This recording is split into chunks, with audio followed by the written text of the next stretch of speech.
আগের পর্বে কি হয়েছে ছোট করে বলে দিই। সুরেশ্বর ও বিমল কাজের সন্ধানে সিঙ্গাপুরের পথে চলেছে। এদিকে চীন আর জাপানের যুদ্ধ চলছে। যুদ্ধ বিধ্বস্ত চীনের মানুষের চিকিৎসার ডাকে সাড়া দিয়ে ওরা কনসেশনে পৌঁছয়। সেখানে ওদের আলাপ হয় অ্যালিস আর মিনির সাথে। কনসেশন থেকে ওরা অন্য জায়গায় আহতদের সাহায্য করতে যায়। কাজ সেরে কনসেশনে ফেরার রাস্তা ধরে। তারপর কি হলো শুরু করা যাক।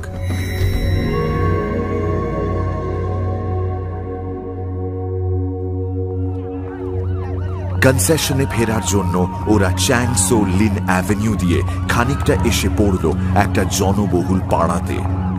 সেখান থেকে কনসেশনে যাওয়ার জন্য দুটো রিক্সা ভাড়া করল। একটায় বিমল আর সুরেশ্বর, আরেকটায় অ্যালিস আর মিনি। দুটো রিক্সা পাশাপাশি চলছে। এসব কি হচ্ছে কে জানে। ওই ছেলেটাকে বাঁচানো গেল না, আমি তো ভাবতেই পারছি না। কি করবে অ্যালিস, আমাদের তো আর কিছু করার ছিল না। এখন ভালোই ভালো ফিরতে পারলে হয়। হঠাৎ রাস্তার দিকে তাকিয়ে বিমল খেয়াল করল রিক্সা একটা নির্জন জায়গা দিয়ে যাচ্ছে। দুধারে দরিদ্র লোকেদের কাঁচা মাটির খাপড়া ছাওয়া ঘর। রাস্তা জনশূন্য। দূরে দূরে খোলা মাঠের মধ্যে কি যেন মাঝে মাঝে জ্বলে উঠছে। কি এটা কোথায় নিয়ে এসেছে আমাদের? সুরেশ্বর ইংরেজিতে রিক্সাওয়ালাকে জিজ্ঞেস করল, এই কোথায় নিয়ে যাচ্ছিস রে? এটা তো আমাদের রাস্তা নয়। রিক্সাওয়ালা কোনো উত্তর না দিয়েই জোরে ছুটতে লাগলো। বিমলের মনে সন্দেহ হলো। এর মনে কোনো বদমাইশি মতলব আছে মনে হচ্ছে। আমরা তো একেবারে নিরস্ত্র, সঙ্গে মেয়েরা রয়েছে। মিনি ও অ্যালিস দুজনেই একটু একটু ভয় পেয়েছে। ওরাও বলল, আর গিয়ে দরকার নেই, চীনা গুন্ডা এই সময় দেশ ছেয়ে ফেলেছে। নামো এখানে সবাই, তাড়াতাড়ি নামো। দুটো রিক্সায় পাশাপাশি যাচ্ছিল। এবার মিনিদের রিক্সাটা এগিয়ে গেল এবং বিমল কিছু বলবার আগেই রিক্সাটা হঠাৎ মোড় ঘুরে পাশের একটা সরু গলির মধ্যে ঢুকে পড়ল। বিমলদের রিক্সা কিন্তু তখনও সোজা রাস্তা দিয়েই চলেছে দ্রুত গতিতে। রিক্সা থামাও, থামাও বলছি। রিক্সা থামাও, নইলে খুব খারাপ হবে কিন্তু বলে দিচ্ছি। তবে বিমল কিংবা সুরেশ্বরের চিৎকারেও রিক্সা থামল না। বিমল রিক্সা থেকে লাফ দিয়ে রিক্সাওয়ালার ঘাড়ে পড়ল। রিক্সাটা উল্টে গেল সঙ্গে সঙ্গে। সুরেশ্বর রিক্সার সঙ্গে পড়ে গেল মাটিতে। রিক্সাওয়ালাটা সেখানেই বসে পড়ল আর ওর ওপর বিমল চেপে বসল। রিক্সাওয়ালাটা একটু পরেই গা ঝেড়ে উঠে ওদের দিকে এগিয়ে এলো। রিক্সাওয়ালার হাতে একখানা বড় চকচকে ছোরা। সুরেশ্বর পেছন থেকে তাকে জোরে ধাক্কা মারল। সে গিয়ে হুমড়ি খেয়ে পড়ল আবার বিমলেরই ওপর। বিমলের সঙ্গে তার ভীষণ ধস্তাধস্তি শুরু হলো। মিনিট ৫-৬-এর মধ্যে রিক্সাওয়ালাকে মাটিতে ফেলে বিমল তার হাত মুচড়ে ছোরাখানা টান দিয়ে ফেলে বলল, ছুরিটা তুলে নাও সুরেশ্বর, তারপরে এই বদমাশটার গলায় বসিয়ে দাও। রিক্সাওয়ালা ভয় পেয়ে বিমলের কাছ থেকে নিজেকে ছাড়িয়ে নিয়ে ঊর্ধ্বশ্বাসে ছুট দিল। বিমল গা ঝেড়ে উঠে একটু দম নিয়ে বলল, সুরেশ্বর, মেয়েদের গাড়িটা কই? তারপর ওরা দুজনেই ছুটল সেই গলিটার দিকে যেটার মধ্যে মিনিদের রিক্সাটা ঢুকেছে। গলিটা নিতান্ত নোংরা। দুধারে কাঁচা টালির ছাদওয়ালা নিচু নিচু বাড়ি। দু একজন চীনাম্যান দাঁড়িয়ে আছে। তারা একটা বাড়ির দিকে ইশারা করে জানালো যে একটা রিক্সা সেখানে দাঁড়িয়েছিল একটু আগে।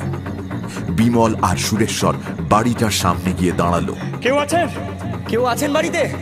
ডাকাডাকি করেও কারো সাড়া পাওয়া গেল না। চলো বাড়ির মধ্যে ঢুকি। বাড়িটায় ঢুকেই ওদের মনে হলো এটা একটা চণ্ডুর আড্ডা। ঘরের মধ্যে ৪-৫টা চীনা বাঁশের চেয়ার, একদিকে একটি নিচু বাঁশের তক্তাপোষ। দেওয়ালে চীনা দেবতার ভীষণ প্রতিকৃতি। ঘরে কেউ নেই। এই ধরনের চণ্ডুর আড্ডা ওরা সিঙ্গাপুরে দেখেছে, কিন্তু বাড়ির লোকজন কোথায়? বিমল ও সুরেশ্বর এবার পাশের ঘরে গেল।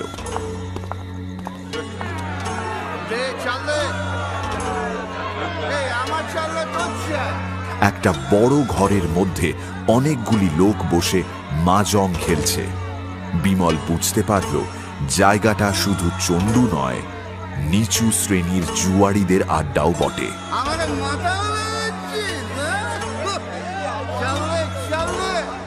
ওদের দেখে দুজন লোক উঠে দাঁড়ালো। ওদের মধ্যে একজন কর্কশ কণ্ঠে জিজ্ঞেস করল, এই কে তোমরা, কি চাই? বিমলের মাথায় চট করে এক বুদ্ধি খেলে গেল। সে বলল, আমরা ব্রিটিশ কনসেশনের পুলিশের লোক। আমাদের সঙ্গে 10 জন কনস্টেবল গলির মোড়ে অপেক্ষা করছে। আমাদের সঙ্গে বন্দুক আর রিভলভার আছে। 2 জন মেম সাহেবকে এই আড্ডায় গুম করা হয়েছে। বার করে দাও, নইলে আমরা জোর করে ভেতরে ঢুকে সন্ধান করব। দরকার হলে কিন্তু গুলিও চালাবো। এবার একজন প্রৌঢ় লম্বা ধরনের লোক এক কোণ থেকে বলে উঠল, আমরা কনসেশনের পুলিশ মানি না। সাংহাইয়ের পুলিশ মার্শালের সই করা ওয়ারেন্ট দেখাও। তুমি জানো এটা যুদ্ধের সময়। আমরা জোর করে ঢুকবো এবং দরকার হলে এই মাজংয়ের জুয়ার আড্ডার প্রত্যেককে গ্রেফতার করে সাংহাই পুলিশের হাতে দেব। এর জন্য যদি কোনো কৈফিয়ত দিতে হয়, পুলিশ মার্শালের কাছে আমরা দেব। তুমি মেম সাহেবদের বার করে দেবে কিনা বলো? কোন মেম সাহেবের কথা বলছো? মেম সাহেবের সঙ্গে আমাদের কি সম্বন্ধ?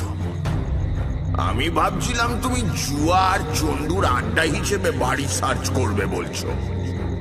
বেশি কথায় সময় নষ্ট করতে চাই না, তাহলে আমাদের জোর করতেই হলো। সুরেশ্বর, কনস্টেবলদের ডাকো। সুরেশ, মাথা নিচু করে বসে পড়ো, বসে পড়ো সুরেশ। সাঁ করে একটা শব্দ হলো এবং ঝকঝকে কি একটা জিনিস ওদের চোখের সামনে এক ঝলক খেলে গেল। ওরা তখন দুজনেই বসে পড়েছে। সঙ্গে সঙ্গে ওদের পেছনের দেওয়ালে একটা ভারী জিনিস ঠক করে লাগবার শব্দ হলো। সুরেশ্বর পেছন ফিরে তাকিয়ে দেখল একখানা বাঁকা ধারালো চকচকে চিনে ছোড়া সবেগে ফলা শুদ্ধ দেওয়ালের গায়ে গেঁথে গেছে। সুরেশ্বর শিউরে উঠল। ওরই গলা লক্ষ্য করে ছোড়াখানা ছোঁড়া হয়েছিল। বিমল মাটি থেকে উঠেই দেখল ঘরের মধ্যে আর একজন লোকও নেই। হয় ওরা পালিয়েছে বা আরো লোক ডাকতে গিয়েছে। সুরেশ্বর নিশ্চিত মৃত্যুর হাত থেকে রক্ষা পেয়ে খানিকটা দিশেহারা হয়ে পড়েছিল। বিমল গিয়ে তার হাত ধরে টেনে তুলে বলল, সুরেশ্বর, চলো বাড়িটা খুঁজি এসো, এক্ষুনি সবাই চলে আসতে পারে। একটা ঘর বন্ধ ছিল, বাইরে থেকে তালা দেওয়া, আর বাকি সব ঘর খোলা। সেগুলোতে কেউ নেই। সুরেশ্বর ও বিমল দুজনেই একসাথে ঘরের দরজায় লাথি মারতে লাগলো।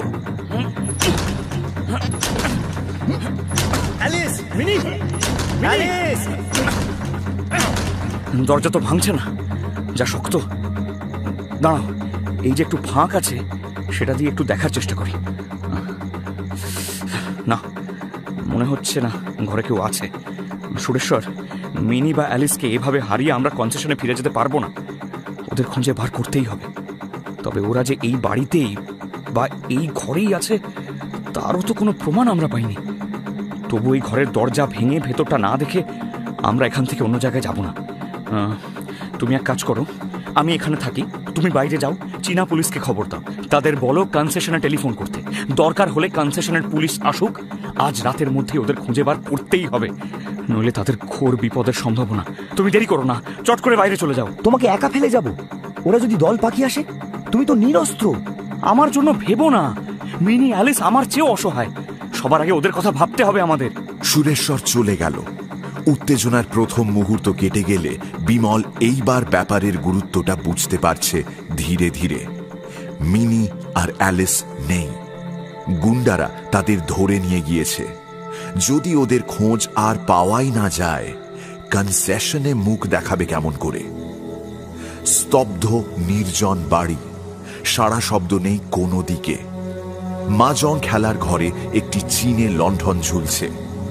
আধো আলো অন্ধকারে বিকট মূর্তি চীনা দেবতার ছবিটা যেন এক হিংস্র দৈত্যের প্রতিকৃতির মতো দেখাচ্ছে।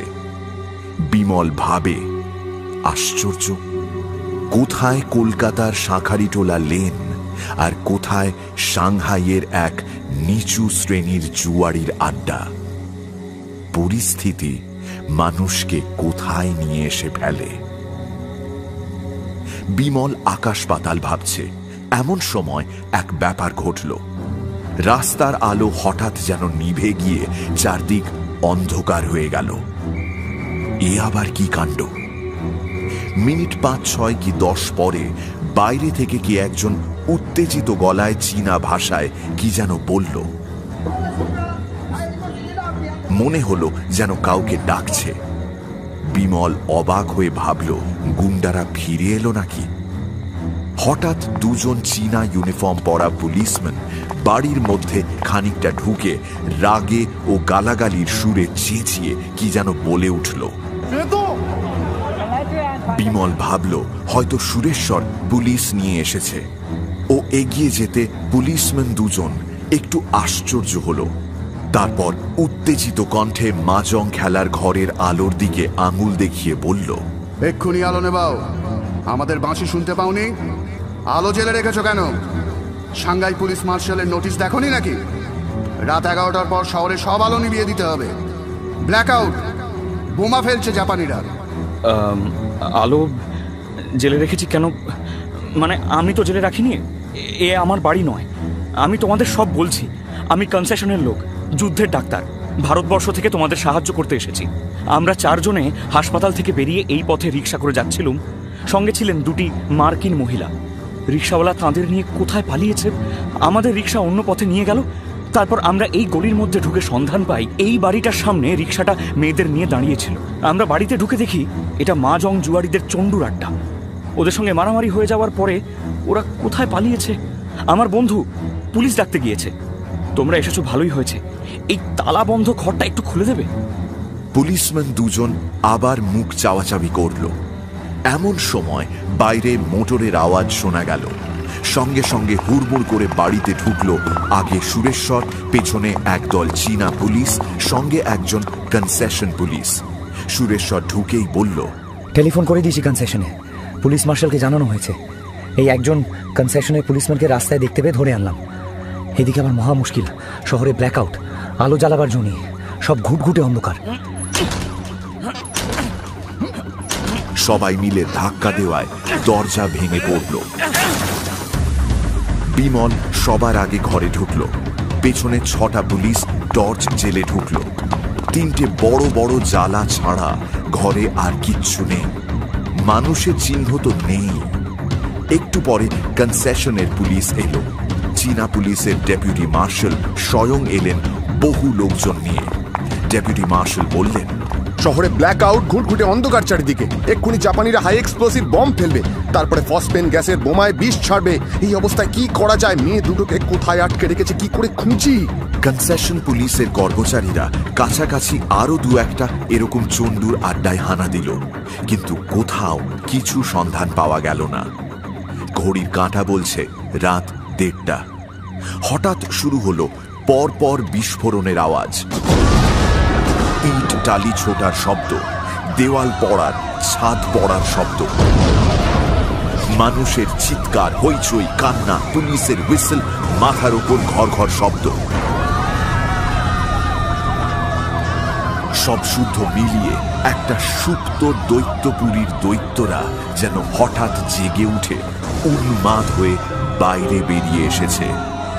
ডেপুটি মার্শাল অর্ডার দিলেন। সব কনস্টেবল এক জায়গায় জড়ো হয়ে গেল।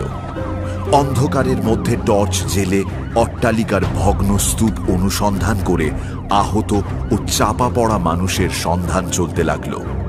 এমন সময় দেখা গেল 6খানা জাপানি প্লেন সারবন্দি হয়ে দক্ষিণ দিক থেকে উড়ে আসছে ওদের মাথার উপর। বোধহয় ওদের টর্চের আলো দেখেই আসছে। চীনা পুলিশের ডেপুটি মার্শাল বললেন, সাবধান, সামনের গর্তে লাফ দাও। সবাই গর্তটার মধ্যে ঢুকে পড়ল। ওদের মধ্যে একজন আমেরিকান পুলিশম্যান বোঝাচ্ছিল যে এই অবস্থায় কোনো এরোপ্লেন থেকে বোমা ফেললে ওদের লাগবার কথা নয়।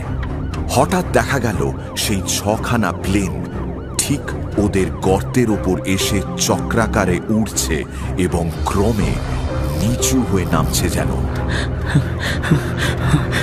আমাদের টের পেল নাকি? বুকের রক্ত পর্যন্ত জমাট বেঁধে গেল সকলের। প্লেনগুলো অনেকটা নেমে এলো। এক তীব্র সার্চ লাইটের আলোয় ওদের বোমার গর্ত এবং চারপাশের আরো অনেক দূর পর্যন্ত আলোকিত হয়ে উঠল। আর সঙ্গে সঙ্গে মেশিন গান ছোঁড়ার শব্দে ওদের কানে তালা ধরবার উপক্রম হলো। একজন ফিস ফিস করে বলল, যদি বাঁচতে চাও তো সবাই মরার মতন পড়ে থাকো, ভান করো যেন সবাই মরে গিয়েছ। শুধু আওয়াজ আর আওয়াজ, এরোপ্লেনের আওয়াজ, মেশিন গানের আওয়াজ। কিছুক্ষণ পরে প্লেনগুলো সরে গেল গর্তের উপর থেকে। হয়তো ভেবেছে গর্তের লোকগুলো সবাই মরে গেছে। ওরা সবাই গর্ত থেকে উঠে এলো। কি অদ্ভুত কাদামাখা চেহারা হয়েছে সবার। এই দুর্যোগের রাতে বিমলের হঠাৎ পিনাঙের মন্দিরে সেই নিষ্ঠুর মূর্তি চীনা রণদেবতার কুটিল মুখটা মনে পড়ল। রণদেবতা যেন ওদের তার ফাঁদে ফেলেছেন।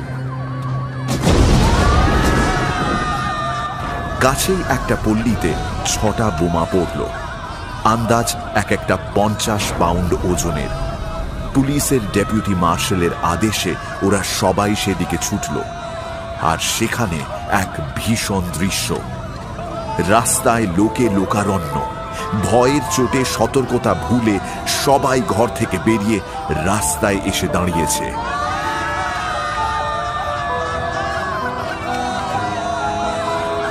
বাড়িঘর চুরমার, আয়না, মাদুর, টেবিল, ছবি সব ছিটকে রাস্তায় এসে পড়েছে।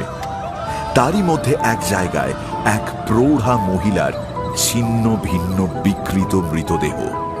এইসব বিভৎস দৃশ্যের মাঝখানে এক জায়গায় একটা ছোট মেয়ে ভয়ে ঊর্ধ্বশ্বাসে চোখ বুজে ছুটে একটা ছোট মাঠ পার হয়ে পালাচ্ছিল। পুলিশের লোক ওকে ধরে ফেলল। মেয়েটির বয়স 9-10 বছর হবে। ভয়ে এমনই দিশেহারা হয়ে পড়েছে যে প্রথমে কিছুক্ষণ কথাই বলতে পারল না। ওর হাতে একটা পুঁটুলি, পুঁটুলির মধ্যে কিছু শুকনো মাংসের টুকরো আর গোটা কত কিশমিশ। তাকে খানিকক্ষণ ধরে জিজ্ঞেস করার পর জানা গেল তাদের বাড়িতে বোমা পড়বার পরে বাড়ি ভেঙে চুরমার হয়ে যায়। কে কোথায় গিয়েছে তা সে জানে না। সে কিছু খাবার সংগ্রহ করে পুঁটুলি বেঁধে নিয়ে পালাচ্ছে। তার বিশ্বাস, চোখ বুজে ছুটে পালালে বোমা ফেলে যারা, তারা ওকে দেখতে পাবে না। তাকে ডেকে নিয়ে প্রৌঢ়া মহিলার মৃতদেহ দেখানো হলো। বাচ্চা মেয়েটি চিৎকার করে কেঁদে উঠল, মা, মা, মা,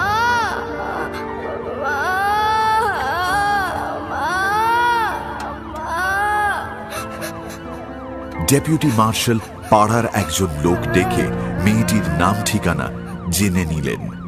মেয়েটি পুলিশের জিম্মাতেই রইল। একদল লোককে দেখা গেল ভাঙা বাড়িগুলো থেকে জিনিসপত্র, মৃতদেহ টেনে বার করছে।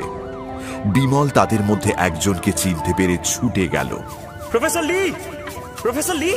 অন্ধকারের মধ্যেও বিমলকে উনি চিনলেন। বললেন, আমি আমার ছাত্রের দল দিয়ে বেরিয়েছি, দেখি যদি কিছু করতে পারি। আমার মেয়েরা কোথায়? সে অনেক কথা। আমার মনে হয় আপনি এবং আপনার দলই এ বিষয়ে আমায় সাহায্য করতে পারবেন। হঠাৎ একটা প্লেন মাথার ওপর এলো। সবাই কথা বন্ধ করে ওপরের দিকে তাকালো। মার্কিন পুলিশম্যান চেঁচিয়ে উঠল, কভার, কভার! প্লেন থেকে বোমা পড়ল না, পড়ল কতকগুলি চকচকে রূপোর বাতিদানের মতো লম্বা লম্বা জিনিস। প্লেনটা চলে গেলে ওরা সেগুলো দূর থেকে ভয়ে ভয়ে দেখল। সরু রূপোর নলের মতো জিনিস, হাতখানেক লম্বা, ঝকঝকে সাদা। মার্কিন পুলিশম্যান একটা হাতে তুলে নিয়ে বলল, ইনসেন্ডিয়ারি বম্ব, আগুন লাগাবার বোমা। অ্যালুমিনিয়াম আর ইলেকট্রনের খোল, ভেতরে অ্যালুমিনিয়াম পাউডার আর আয়রন অক্সাইড ভর্তি। এই দেখো, 6টা করে ফুটো টিউবের গোড়ার দিকে। এই দিয়ে আগুনের ফুলকি বার হয়ে আসবে, আর এই আগুন নেভানো যায় না। জাপানিদের মতলব এবার স্পষ্ট বোঝা গেল। হাই এক্সপ্লোসিভ বোমা ফেলবার পর লোকজন ভয়ে দিশেহারা হয়ে যে যেদিকে পালাবে, আর ঠিক তখন ওরা শহরে ইনসেন্ডিয়ারি বম্ব ফেলে আগুন লাগিয়ে দেবে। আগুন নিভোতে কে এগোবে তখন? কি ভীষণ ধ্বংসের আয়োজন!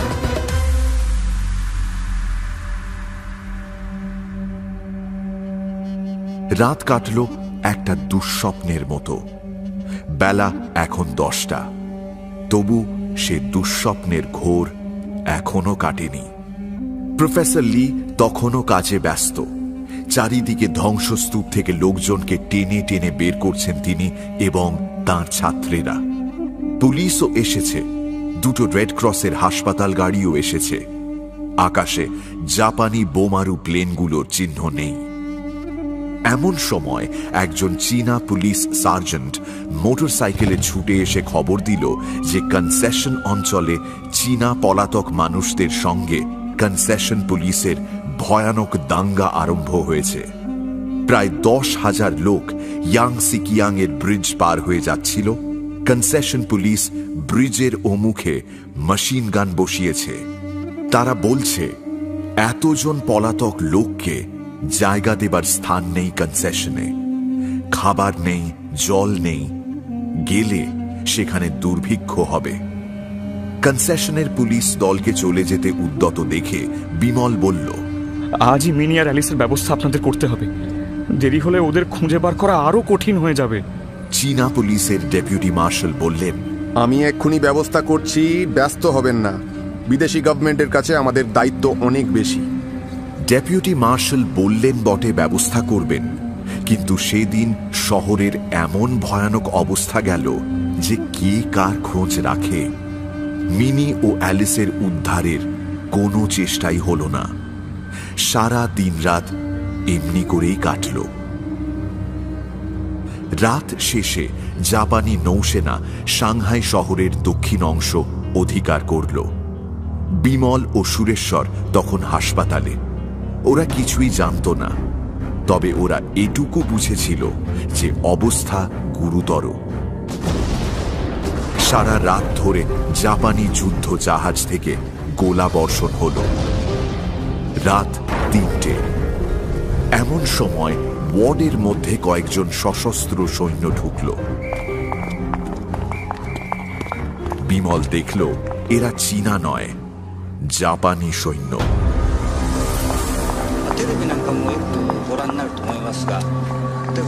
ক্রমে পিল পিল করে 20-30 জন জাপানি সৈন্য হাসপাতালের বড় হলটার মধ্যে ঢুকল।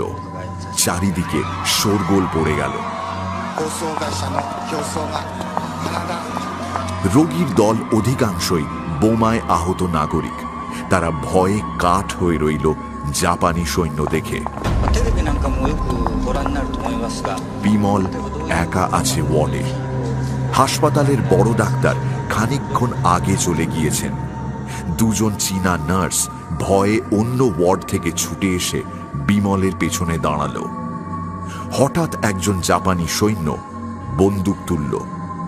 রাইফেলের সামনের ধারালো বেয়নেট ঝকঝক করে উঠল। তারপর বেয়নেট দিয়ে পাশের বিছানায় শুয়ে থাকা এক চীনা যুবক রোগীর তলপেটে গেঁথে দিল। সঙ্গে সঙ্গে একটা অমানসিক আর্তনাদ শোনা গেল।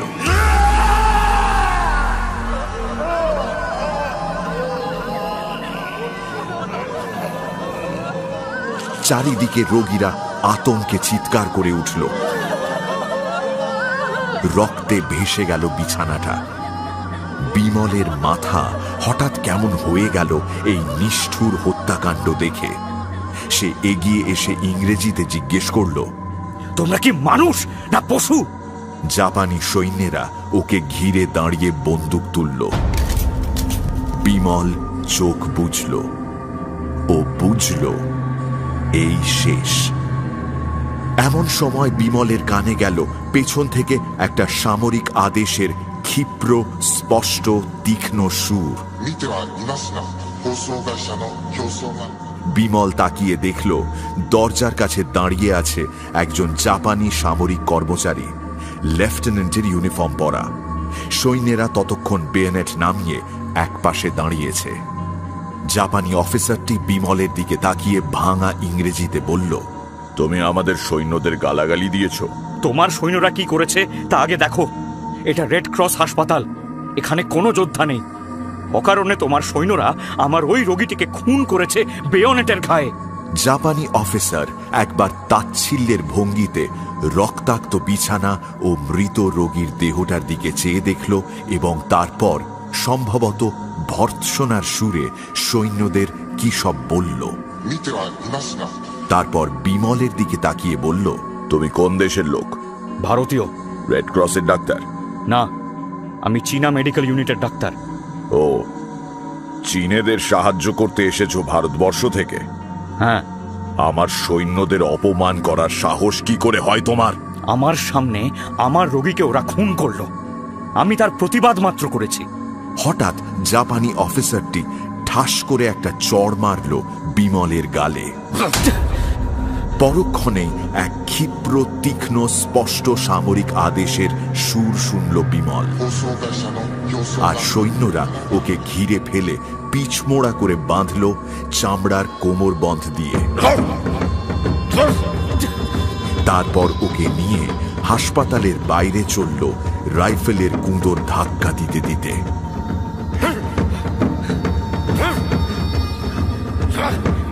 বিমলকে যেখানে নিয়ে যাওয়া হলো সেখানটা একটা ছোট মাঠের মতো। একদিকে একটা নিচু বাড়ি, মাঠের এক পাশে একটি ছোট টেবিল ও চেয়ার পেতে এক জাপানি সামরিক কর্মচারী বসে আছে। তার চারপাশে সশস্ত্র জাপানি সৈন্যের ভিড়। কিছু দূরে এক সারির রাইফেলধারী সৈন্য দাঁড়িয়ে। আরো অনেক জাপানি সৈন্য মাঠটার মধ্যে এদিকে ওদিকে দাঁড়িয়ে নিজেদের মধ্যে কথাবার্তা বলছে। ওকে নিয়ে গিয়ে টেবিলের কিছু দূরে দাঁড় করালো সৈন্যরা। সেখানে দুজন সাধারণ চীনা নাগরিককে জাপানি সৈন্যেরা ঘিরে টেবিলের সামনে দাঁড় করিয়ে রেখেছে। চেয়ারে বসে থাকা জাপানি অফিসারটি কি যেন জিজ্ঞেস করছে সৈন্যদের। একটু পরেই জাপানি অফিসারটি কি একটা আদেশ দিয়ে হাত নেড়ে চীনা দুটিকে সরিয়ে নিয়ে যেতে বলল। জাপানি সৈন্যেরা তাদের টেনে নিয়ে গিয়ে দেওয়ালের গায়ে দাঁড় করালো। তারপর একটা তীক্ষ্ণ স্পষ্ট সামরিক আদেশ বাতাস চিরে উচ্চারিত হল। সঙ্গে সঙ্গে 10টি রাইফেলের একযোগে আওয়াজ।